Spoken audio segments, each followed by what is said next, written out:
In virtually every single FromSoftware game, each boss has their own interconnecting story which helps us understand the world around them, and Nightreign is definitely no exception. In today's video, I want to delve into the lore behind the bosses of Nightreign and their significance to understanding what exactly is going on. The reason I'm able to make this video is due to all the new information, all the new gameplay we've seen from the overview trailer for Nightreign that released yesterday. It's insane and there's so much information. Before we get any further into the video, I just need to say something. I absolutely love making these videos. I really enjoy it.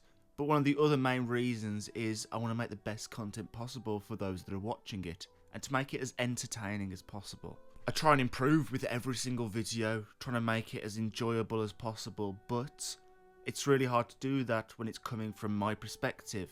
All I'm asking is, once you've watched the video, if you do see anything you're like, what's this? Then please leave a comment and some constructive criticism so I can try and improve for the next one.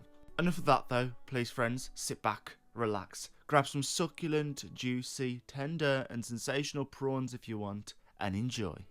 Limveld was once a land that thrived with the power of gods, but now that age is over and a new age has come, an age where the only people who can stop the Nightlords are us. It's unclear the exact circumstances which led to this state of being, this 3-day cycle which is very peculiar, and the full story of how this came to be obviously isn't going to be released until the full game. But when it comes to the Nightlords, we can infer we do have enough information.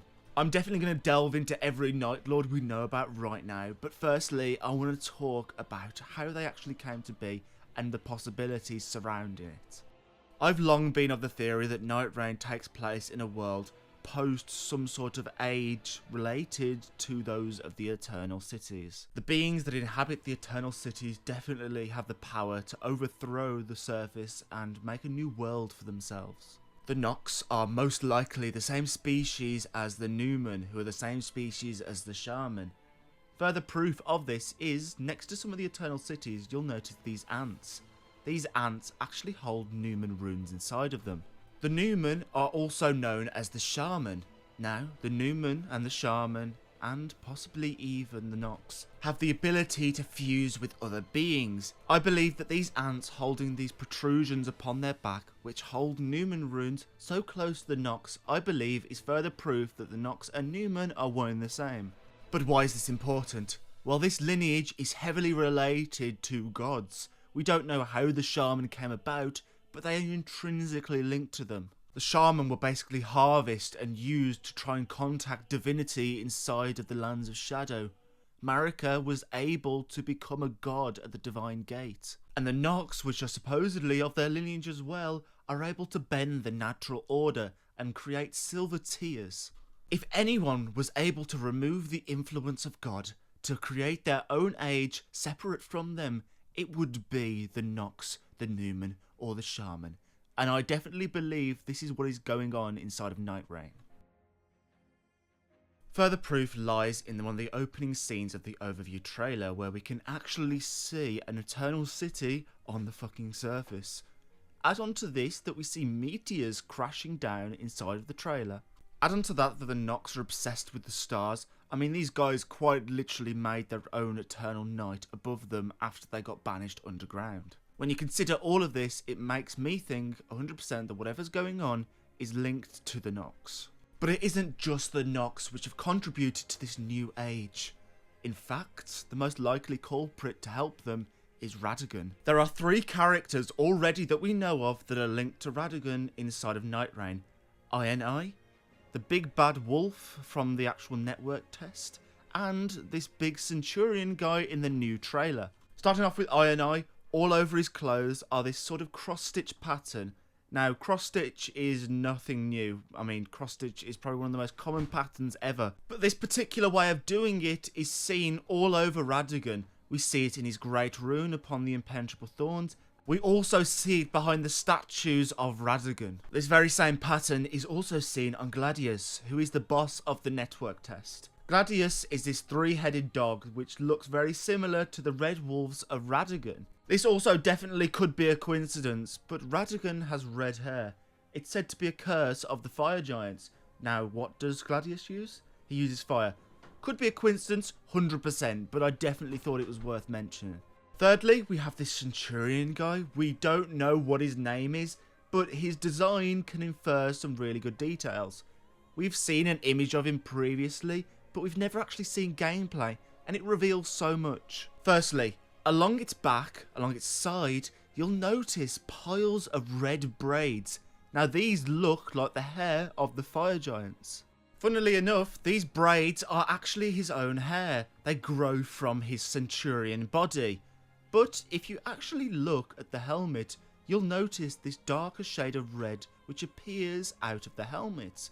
Now, this hair is damaged. It's all frizzy, whereas the ones down the bottom are luxurious. To me, that suggests some sort of damage occurred to the face, to the hair, to the body of this Centurion, which left him with one arm and damaged hair.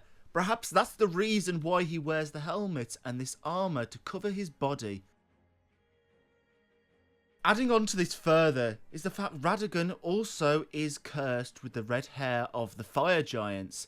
He has the same red hair, albeit a bit of a darker tint, further connecting Radagon and this guy. But if you needed any more further proof of the connection from Radagon to the Centurion, then look no further than what we're about to talk about.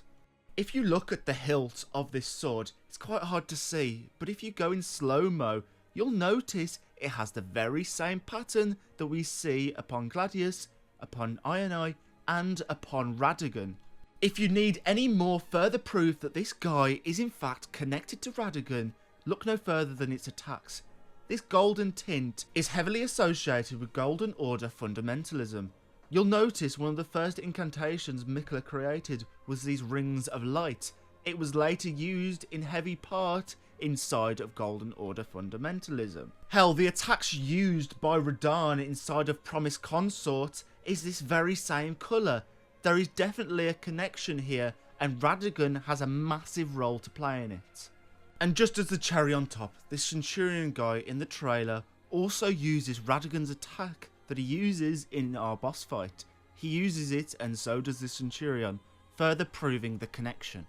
I don't have much to say about this dragon guy, simply because we don't know much yet, and there's not really anything inside of Elden Ring that we can use to figure out its backstory, other than the fact it is really fitting for it to be here. It uses gravity magic, which is heavily associated with the stars. It is also a Nightlord, hence stars and night. When you then consider that meteors will crash into Limveld, which will hold beings of the cosmos, the placement of this guy makes a lot of sense. But honestly, I cannot wait until we actually get to fight this guy, because he looks so cool, and I cannot wait to find out the lore. The final Nightlord we see is also very interesting. It seems to be a death-blighted character. Now, how do I know this? The eyes upon the face of this Nightlord are the very same ones we see on the death-blighted frogs inside of Elden Ring. Not to mention the mist is also very similar to Deathblight mist. Something I do want to point out is, like the Deathblight frogs inside of Elden Ring, inside of Dark Souls, those two big eyes aren't actually the real eyes. If you look closer, the real eyes are actually on the side of its head. This is a homage to Dark Souls. I just thought it was really cool to mention. The actual presence of this boss also makes a lot of sense, like the gravity one. For Deathblight is something, from everything we know, that is separate from the outer gods. It's its own little thing that Godwyn possesses. When it comes to curses, we know stuff about the outer gods, like the Scarlet Rot outer god. But when it comes to Godwyn's Deathblight, there's nothing. Making me think it's a disease or curse that is separated from the will of the outer gods. This honestly sounds kind of familiar to what Ranni's trying to do, separating the lands between from the outer gods, but hey, that's just a theory. I might be the only one thinking this, but what's with all the hooves? I mean, this death-blighted guy has it, the Centurion has it. It's starting to become a theme, and I'm really curious where it'll go. I'm starting to think that perhaps it's sort of a link to the Crucible, and the animalistic nature of it. Further connections to the Crucible can also be seen inside of Godric. Now Godric pops up in the overview trailer, only he's wielding a Crucible tail. When I first saw the trailer and saw this, my mind short-circuited because Godric is never seen to be using anything from the Crucible. Inside of Nightreign, we know that the canon diverges from the Shattering, and I think this is a great example of that. Now, what happened inside the Shattering War to make Godric start using Crucible powers is beyond my knowledge, as it hasn't been given to us, but something major happens and it definitely leads him to this. I also want to mention and address something that I've seen time and time again, that there will be no lore inside of Nightreign, and in this new trailer it's been directly proven that that will not be the case and that there will be lore.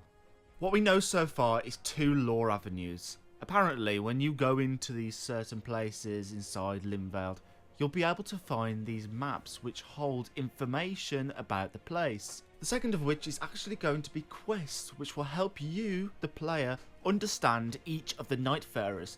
From the little snippet we got, it actually shows you doing full-on quests, fighting enemies, to understand the character that you are playing at that very moment. This has honestly eased a lot of my worries, considering the lore which was going to be present at day 1 for Nightreign, and I'm very happy with it.